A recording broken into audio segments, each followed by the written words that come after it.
જૂનાગઢ જિલ્લો શિક્ષણનું હબ ગણાય છે। જિલ્લાના આસપાસના જિલ્લાઓ તેમજ ગ્રામ્ય વિસ્તારોના વિદ્યાર્થીઓ શહેરમાં સારું શિક્ષણ લેવા માટે આવે છે, ત્યારે અનુસૂચિત જાતિ સમાજ અને મધ્યમ વર્ગના પરિવારના સંતાનો સારું શિક્ષણ મળી રહે તેવા હેતુથી જૂનાગઢ જિલ્લામાં આવે છે। પરંતુ જિલ્લાની પ્રાઇવેટ કોલેજોમાં અનુસૂચિત જાતિ સમાજના વિદ્યાર્થીઓને ફ્રી શિપ કાર્ડ પર શિક્ષણ આપવામાં આવતું નથી, જેને લઈ આજે સૌરાષ્ટ્ર દલિત સંગઠન દ્વારા સમાજ કલ્યાણ અધિકારીને આવેદનપત્ર પાઠવી રજૂઆત કરવામાં આવી હતી। મારું નામ ડૉક્ટર જયંતિ માકડિયા છે। આજે અમે સૌરાષ્ટ્ર દલિત સંગઠનના માધ્યમથી અમારી પાસે જે વિદ્યાર્થીઓના સવાલો આવ્યા છે એ સવાલોને લઈને સમાજ કલ્યાણ ખાતાના અધિકારીને મળે રજૂઆત કરવા માટે આવ્યા છીએ।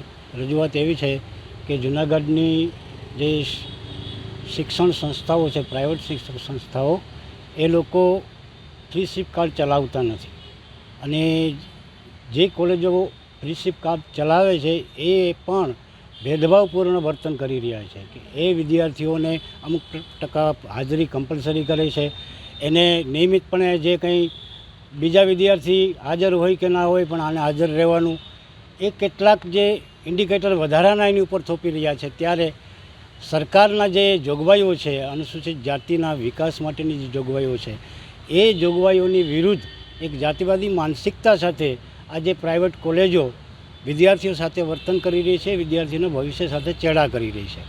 એટલે આજે અમે રજૂઆત કરી છે કે આજે આ જે છેલ્લી તારીખ છે અને છેલ્લી તારીખ સુધીમાં આ જે વિદ્યાર્થીઓ છે એના એડમિશન મળી જવા જોઈએ, એમની રજૂઆત જે છે એનો યોગ્ય નિકાલ થઈ જવો જોઈએ। ત્યારે સમાજ કલ્યાણ અધિકારીએ અમને આશ્વાસન આપ્યું છે કે આજ સાંજ સુધીમાં તમારા જે એડમિશનો બાકી છે એના પ્રિન્સિપાલો સાથે વાત કરી અમે એડમિશન અપાવી દઈશું અને જો કોલેજો આમ કરવામાં કે મેનેજમેન્ટ આમ કંઈક કશું કરવામાં આનાકાની કરશે તો અમે ડીએમ સાથે પણ વાત કરીશું અને ડીએમના માધ્યમથી અમે કોલેજો ઉપર પ્રેશર લાવીશું। એટલે એવું છે કે જે શિક્ષણ માફિયાઓ છે એની પાસે આપણા જે સમાજ કલ્યાણ અધિકારી છે એમનું પણ ચાલતું નથી, એટલે એમ કહે છે કે અમે ડીએમને રજૂઆત કરીશું। તો સરકારના જે જીઆર છે, સરકારના જે કાયદા છે, સરકારની જે જોગવાઈઓ છે, જેનું ઇમ્પ્લિમેન્ટ કરવાની મેન્ડેટરી જવાબદારી કોલેજની છે, એ કોલેજો જ્યારે આ રીતે અનુસૂચિત જાતિના વિદ્યાર્થી સાથે ભેદભાવપૂર્ણ વર્તન કરી રહ્યા છે ત્યારે એમની સાથે કાયદેસરના ગુના નોંધાવવા માટેની અમે તૈયારી કરી રહી છીએ। અત્યાર સુધીમાં અમારી પાસે 7 કોલેજોનો અમારી પાસે રજૂઆત આવી છે અને 7 કોલેજની રજૂઆત અમે અધિકારીશ્રીને આપી છે। ભૂતકાળમાં પણ અમારી પાસે આ પ્રકારના સવાલો આવતા, પણ કેસ ટુ કેસમાં જ્યારે અમારી પાસે રજૂઆત આવે છે ત્યારે પછી કોઈ વિદ્યાર્થીને એડમિશન આપી દે છે, પણ એની સાથે ભેદભાવ થાય છે। મારું નામ સાગઠિયા સંજના છે। આજરોજ અમે બહુમાળી ભવનમાં આવેદનપત્રમાં આપવા માટે આવેલા છીએ। આવેદનપત્ર એટલા માટે આપવું પડે છે કારણ કે જૂનાગઢની તમામ કોલેજમાં જે ફ્રી શિપ કાર્ડમાં એડમિશન આપવાનું હોય એ નથી આપતા। બધી કોલેજ પોતાની દાદાગીરી ચલાવે છે, એ ના ચલાવી શકે એટલા માટે અમે આવેદનપત્ર આપવા માટે આવેલા છીએ બહુમાળી ભવને।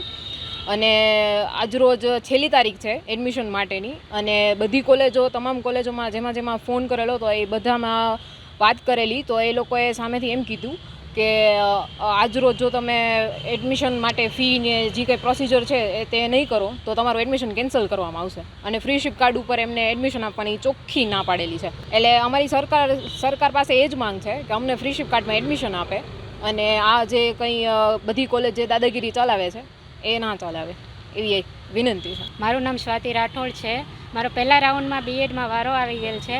કાલે જ કન્ફર્મ થઈ ગયું કે મારો વારો આવી ગયેલો છે, તો ભાટુ કોલેજમાંથી ફોન આવ્યો કે તમારો વારો આવી ગયો છે, ડોક્યુમેન્ટ વેરિફિકેશન માટે આવી જાઓ।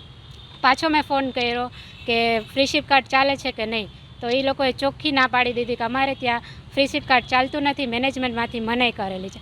તે લોકોને પ્રાઇવેટ કોલેજવાળાને કોઈ કાયદાકીય જોગવાઈ કરેલી નથી, છતાં પણ આવી દાદાગીરી ચલાવે છે।